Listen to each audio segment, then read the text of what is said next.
সকাল সকাল Dankuni Sealdah local train ধরে আমরা পৌঁছে গেলাম বিধাননগর রোড স্টেশনে।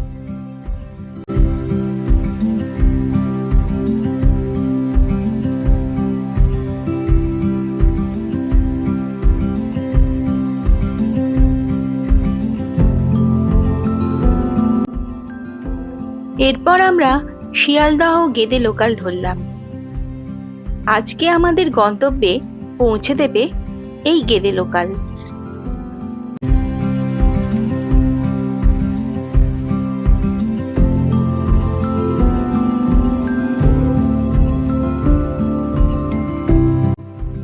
দেখতে দেখতে আমরা কল্যাণী স্টেশন পেরিয়ে গেলাম। কোথায় আমরা চলেছি?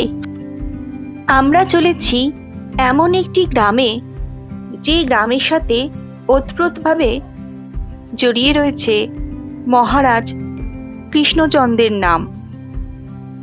মহারাজ কৃষ্ণচন্দ্র, যিনি ছিলেন নদিয়ার অধীশ্বর। একসময় এই গ্রামই ছিল তার রাজধানী। হ্যাঁ, ঠিকই শুনেছেন। আমরা জানি যে মহারাজ কৃষ্ণচন্দ্রের রাজত্বের রাজধানী ছিল কৃষ্ণনগর, কিন্তু অনেকেই হয়তো জানেন না মহারাজ তার রাজধানী কিছু সময়ের জন্য স্থানান্তরিত করেছিলেন। আজকে আমরা যাব মহারাজ কৃষ্ণচন্দ্রের রাজত্বের সেই দ্বিতীয় রাজধানী শিবনিবাসে। যে শিবনিবাসে রয়েছে মহারাজা কৃষ্ণচন্দ্রের প্রতিষ্ঠিত বিরাট এক শিবলিঙ্গ, যে শিবলিঙ্গ এশিয়ার দ্বিতীয় উচ্চতম শিবলিঙ্গ। এই শিবনিবাসকে কাশীর সাথে তুলনা করা হয়। এই শিবনিবাসকে বাংলার কাশী বলা হয়। শিবনিবাস তুল্য কাশী, ধন্য নদী কঙ্কনা। রাজা কৃষ্ণচন্দ্রকে নিয়ে আমরা অনেক গল্প শুনেছি। বাংলা সাহিত্য, বাংলার সংস্কৃতি ও বাংলার ইতিহাসে তার ভূমিকা অবিস্মরণীয়। সংস্কৃত ও ফার্সি ভাষাতে তিনি বিশেষ পারদর্শী ছিলেন। বাঙালির ইতিহাসে তার কথা বলতে গেলে শিবনিবাস গ্রামের কথা এসেই যায়। রাজা কৃষ্ণচন্দ্রের সঙ্গে ওতপ্রোতভাবে জড়িয়ে রয়েছে শিবনিবাস গ্রামের কথা। নদিয়া রাজ কৃষ্ণচন্দ্র রায় নির্মিত নদিয়া জেলার কৃষ্ণগঞ্জ ব্লকের মাঝদিয়াতে অবস্থিত শিবনিবাস তথা রাজরাজেশ্বর শিব মন্দির। দেখতে দেখতে আমরা পৌঁছে গেলাম তারকনগর হল্ট স্টেশনে।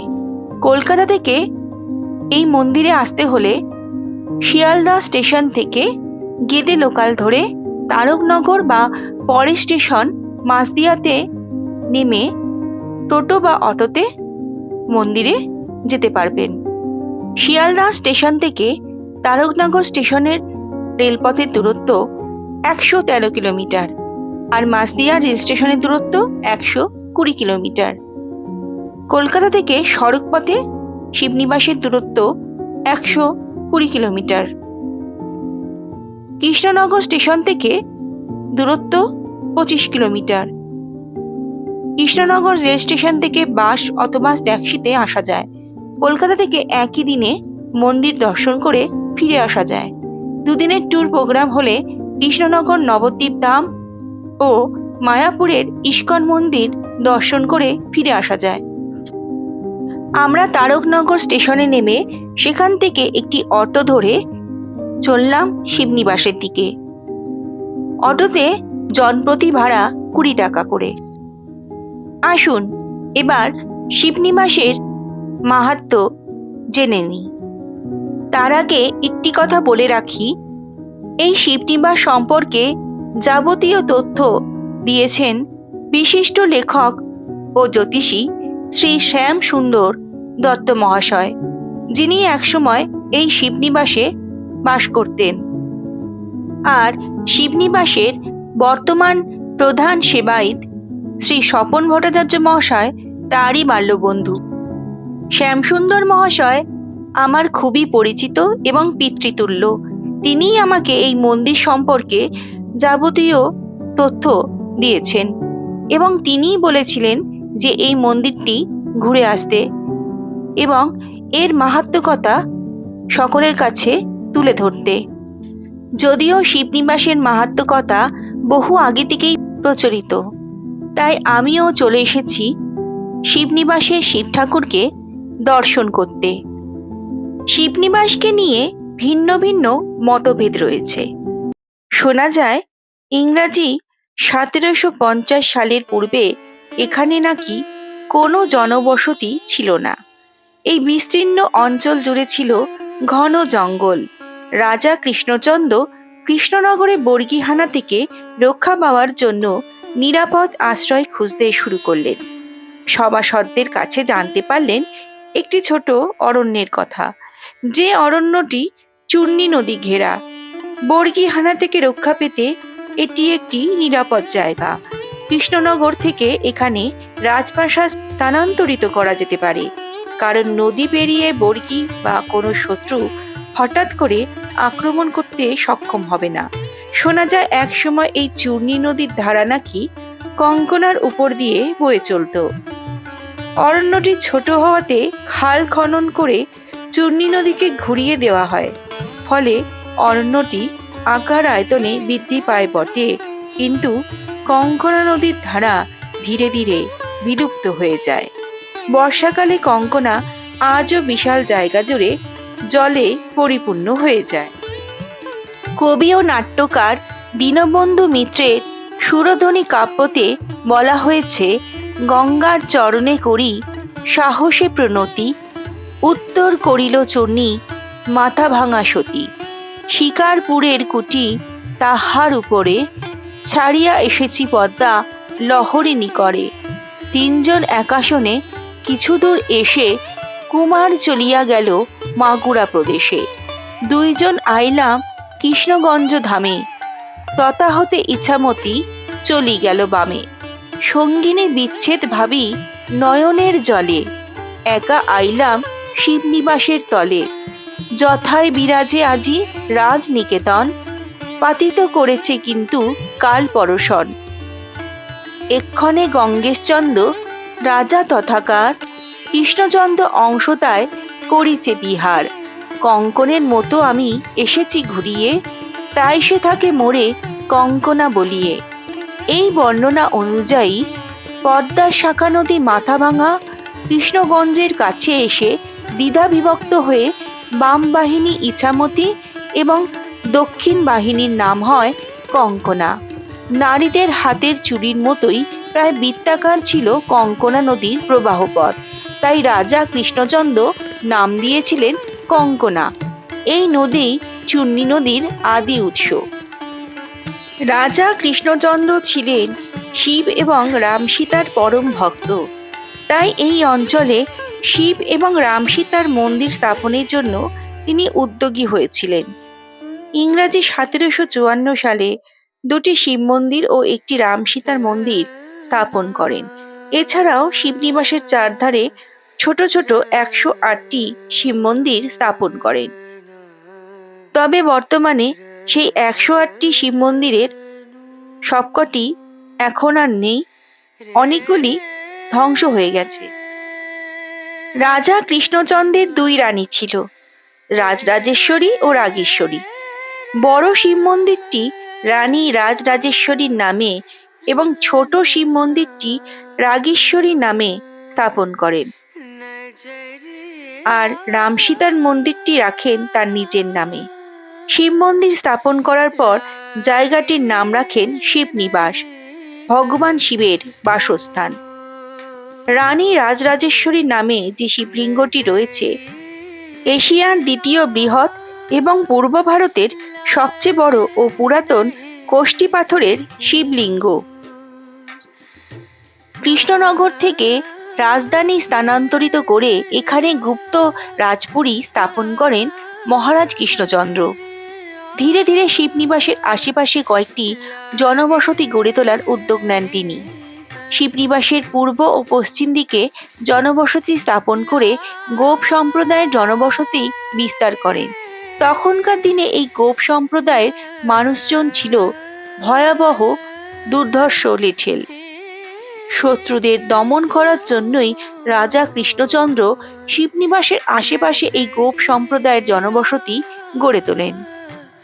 নদিয়া জেলার শিবনিবাস বাংলা তথা ভারতবর্ষের মধ্যে একটি ঐতিহাসিক স্থান। রাম সীতা মন্দিরের গা ঘেঁষে কুলকুল শব্দে আপন বেগে নদী চূর্ণী আজও বয়ে চলেছে। তিন দিকে চূর্ণী নদীর দ্বারা বেষ্টিত শিবনিবাস গ্রাম। চারপাশ সবুজে ঘেরা, শান্তিপূর্ণ ও গ্রামীণ পরিবেশ। ভারতচন্দ্র রায়গুণাকর ও গোপাল ভাঁড়ের নিয়মিত যাতায়াত ছিল এই গুপ্ত রাজপুরীতে। ভারতচন্দ্র রায় ছিলেন রাজা কৃষ্ণচন্দ্রের সভাকবি, যিনি অন্নদামঙ্গল কাব্যের রচয়িতা। অন্নদামঙ্গল কাব্যের স্বীকৃতিতে রাজা কৃষ্ণচন্দ্র ভারতচন্দ্র রায়কে রায়গুণাকর উপাধিতে ভূষিত করেন। আর গোপালচন্দ্র প্রামাণিক রাজসভাসদদের মধ্যে ছিলেন একজন অন্যতম বিশিষ্ট ব্যক্তি, যিনি ভাড়ামির ও রসিকতার জন্য উপাধি পান গোপাল ভাঁড়। চূর্ণী নদী দিয়ে তিন দিক ঘেরা এই গুপ্ত রাজপুরীতে উচ্চবর্ণের কুলীন ব্রাহ্মণদের বসবাস ছিল। বর্তমানে তাদের বংশধরেরা কলকাতা ও দেশের বিভিন্ন স্থানে ছড়িয়ে ছিটিয়ে রয়েছেন। রাজা কৃষ্ণচন্দ্রের সেই ঐতিহাসিক রাজপুরী এখন ধ্বংসস্তূপে পরিণত। শুধুমাত্র রাজার এই উপাসনা স্থলটি এখনো পর্যন্ত টিকে রয়েছে। চূর্ণীর তীরে অবস্থিত এই শিবনিবাস আজও একাধিক ঐতিহাসিক ঐতিহ্য বহন করে চলেছে। বহু প্রাসাদতুল্য বাড়ির ভগ্নাবশেষ অবস্থায় নিঃশব্দে আজও দাঁড়িয়ে রয়েছে। প্রবাদ আছে, রাজা কৃষ্ণচন্দ্র কাশীর শিবের স্বপ্নাদেশ পান। কাশীর শিব স্বপ্নাদেশে বলেন তিনি কাশী ছেড়ে কৃষ্ণচন্দ্রের হাতে পুজো নিতে চান। ভগবান শিবের সেই আদেশ পালন করতেই তিনি শিবনিবাসে শিবলিঙ্গ স্থাপন করেন। শ্রী শশীভূষণ বিদ্যালঙ্কার সংকলিত জীবনী কোষ পুস্তকের দ্বিতীয় খণ্ডে উল্লেখ আছে, শিবনিবাস প্রতিষ্ঠার পর কাশী থেকে আগত ব্রাহ্মণগণের উপস্থিতিতে অগ্নিহোত্রী বাজপেয় যজ্ঞ সম্পন্ন করেন মহারাজ কৃষ্ণচন্দ্র। তাতে মহারাজ অগ্নিহোত্রী বাজপেয়ী উপাধি পান। তাই শিবনিবাস কাশী তুল্য। ভারতচন্দ্র রায়ের অন্নদামঙ্গল কাব্যে উল্লেখ আছে বা প্রচলিত ছড়ায় শোনা যায়, শিবনিবাসী তুল্য কাশী ধন্য কঙ্কনা, ওপরে বাজে দেবঘড়ি, নিচে বাজে ঠনঠনা। বিড়লা জনকল্যাণ ট্রাস্ট 60,000 টাকা ব্যয়ে 1965 থেকে 1966 সালের মধ্যে এই মন্দির তিনটি সংস্কার করেন। বাঙালিদের 12 মাসে 13 পার্বণ নিয়েই জীবন। চূর্ণী নদীর তীরে এই শিব মন্দির ও রাম সীতার মন্দির প্রাঙ্গণে রাজা কৃষ্ণচন্দ্র একটি মেলার প্রচলন করেছিলেন। এই মেলা খুবই প্রাচীন ও ঐতিহ্যবাহী শিব চতুর্দশীর মেলা নামে পরিচিত। রাজা কৃষ্ণচন্দ্র মাঘ মাসের ভীম একাদশীতে শিবনিবাসে এই দুটি শিবলিঙ্গ প্রতিষ্ঠা করেছিলেন।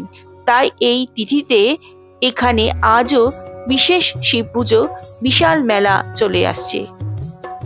আমরা এই মেলার সময় এখানে এসেছিলাম, এই গ্রামীণ মেলাকে, তাই বেশ ভালো করেই আমরা উপভোগ করেছিলাম।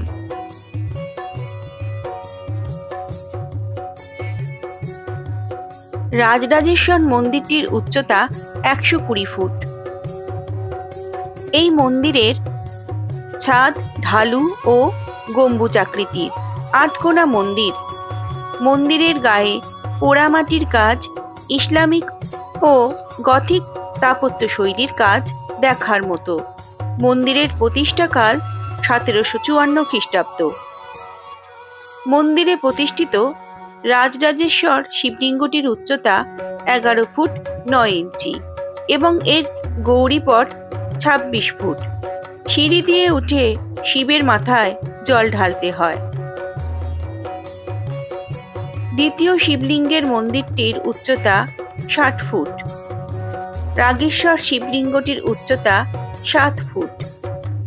প্রতিষ্ঠাকাল 62 খ্রিস্টাব্দ। ওই একই বছরে রাজা কৃষ্ণচন্দ্র ঢালু ছাদের নিচে ভগবান রাম সীতার বিশাল মন্দিরও স্থাপন করেন।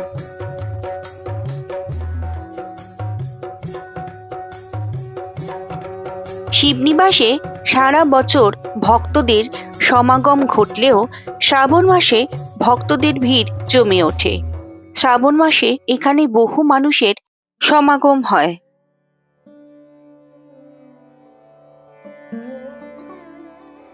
শ্রাবণ মাসের প্রতি সোমবারে নবদ্বীপের গঙ্গা থেকে পায়ে হেঁটে ভক্তরা বাঁকে করে ঘড়া ভর্তি জল নিয়ে আসে। হেঁটে আসার পথে ভক্তদের পা ধোয়ার জন্য গরম জল ও তাদের বিভিন্ন প্রকার ফল খাওয়ানোর ব্যবস্থা করে থাকেন বহু স্বেচ্ছাসেবী সংস্থা। গরম জলে সেঁক দেওয়ার ফলে পথযাত্রীদের পায়ের ব্যথা অনেকটা দূর হয়। গরম জলে সেঁক নেওয়ার পর পথযাত্রীরা আবার হাঁটতে শুরু করে। হাঁটতে হাঁটতে ভগবান শিবকে স্মরণ করে শিবের নামে বিভিন্ন ছড়া বলতে থাকে, যেমন ভোলে বাবা পার করেগা। এভাবে বিভিন্ন ছড়া বলতে বলতে শিবনিবাসে পৌঁছে শিবের মাথায় ভক্তরা জল ঢালে। জল ঢালার পর্ব চলে সারাদিন ধরে। সারা শ্রাবণ মাসের প্রতি সোমবারে এই পর্ব চলতে থাকে। এভাবে ভগবান শিবের মাথায় গঙ্গা জল ঢালতে ঢালতে ভক্তরা তাদের মনোবাসনা পূর্ণ করার জন্য ভগবান শিবের কাছে প্রার্থনা করেন। বর্তমানে মন্দিরে নিত্য পুজো সহ ঠাকুরের ভোগের ব্যবস্থা রয়েছে। কোনো ভক্ত যদি ঠাকুরের প্রসাদ পেতে ইচ্ছুক হন, সেক্ষেত্রে আগে থেকে যোগাযোগ করা প্রয়োজন। যোগাযোগের জন্য আমি এই মন্দিরের প্রধান সেবায়েত শ্রী স্বপন ভট্টাচার্য মহাশয়ের ফোন নাম্বার ডেসক্রিপশন বক্সে দিয়ে দিলাম। মন্দির দর্শন করে স্বপনবাবুর হাতে আমি আমার লেখা নবরূপে সতীপীঠ বইটি এবং আমার সম্পাদিত বাংলার মন্দিরের খোঁজের বইটি স্বপনবাবুর হাতে তুলে দিলাম, যে বইটির মধ্যে এই শিবনিবাসের কথা তুলে ধরেছেন লেখক শ্রী শ্যাম সুন্দর দত্ত মহাশয়। মন্দিরে এখন নিত্য ভোগের ব্যবস্থা থাকলেও শিবরাত্রির মেলার সময় কিন্তু ভোগের ব্যবস্থা থাকে না। কিন্তু স্বপনবাবুর বদান্যতায় আমরা ভগবানের প্রসাদ স্বরূপ পরমান্ন প্রসাদ পেলাম, যার স্বাদ অতুলনীয়।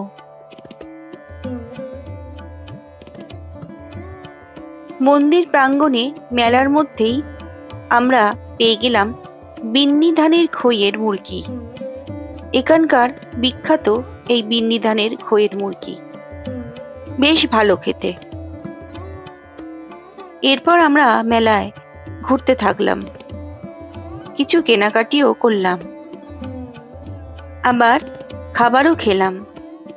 হরেক রকমের খাবার এবং জিনিসপত্রের পসরা নিয়ে এই মেলা। বিশাল চত্বর জুড়ে এই মেলা। শুধু মন্দির প্রাঙ্গণ নয়, মন্দির ছাড়িয়ে তার পাশের মাঠ পর্যন্ত রয়েছে এই মেলার বিস্তার।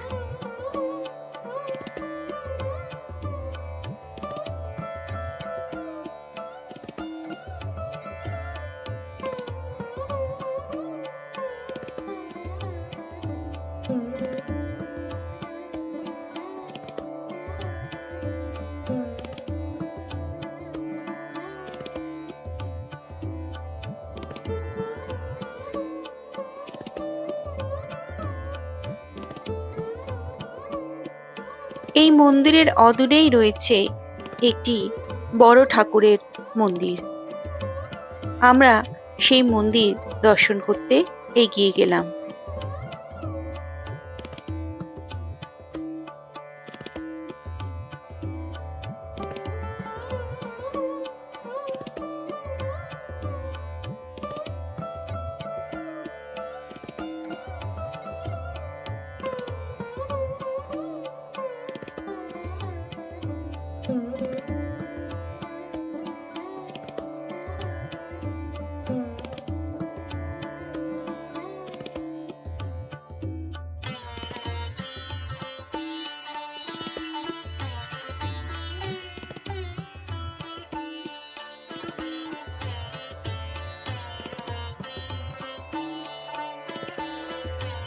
এরপর শিব মন্দিরের কাছে এসে রাম সীতা মন্দিরের পাশ দিয়ে একটি রাস্তা চলে গেছে চূর্ণী নদীর দিকে।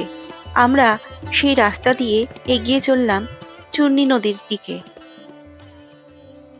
পাশেই রয়েছে চূর্ণী রিসর্ট। এখানে থাকার ব্যবস্থা রয়েছে।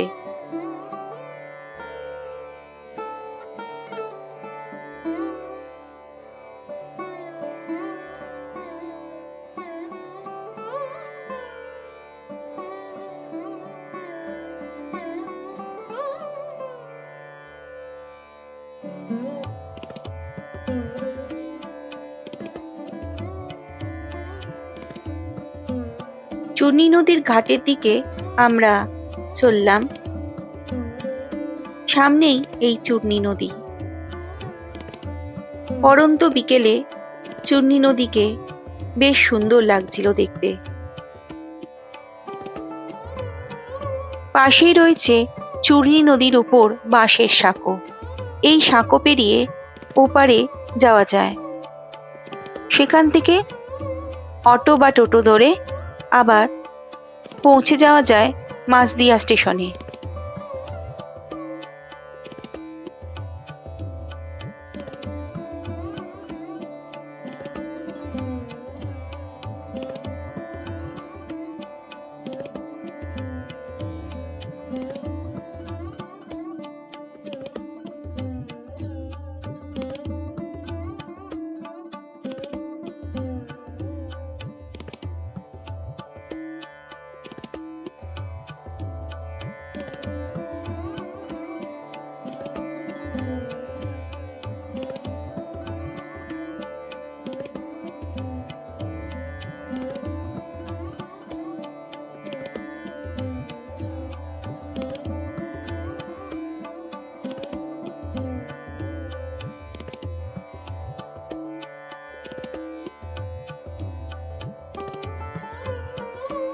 একটা সুন্দর দিন আমরা কাটালাম শিবনিবাসে।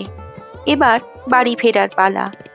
তাই চূর্ণী নদীর ওপর এই বাঁশের সাঁকো ধরেই আমরা ওপারে যাব। তারপর টোটো ধরে মাঝদিয়া স্টেশনে যাব। বাঁশের সাঁকোর ওপর দিয়ে যেতে বেশ ভালো লাগছিল। একটা অ্যাডভেঞ্চার মতো লাগছিল। জায়গাটা সত্যিই সুন্দর।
বাঁশের সাঁকো পেরিয়ে আসার জন্য আমাদের এখানে জনপ্রতি 5 টাকা করে দিতে হলো।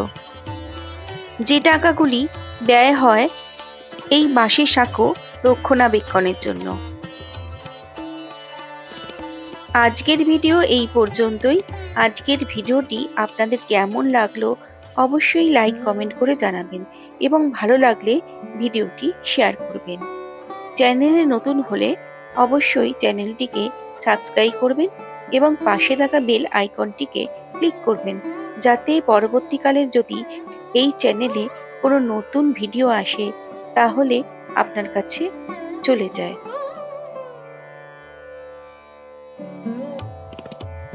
সবাই ভালো থাকবেন, সুস্থ থাকবেন। ওম নমঃ শিবায়।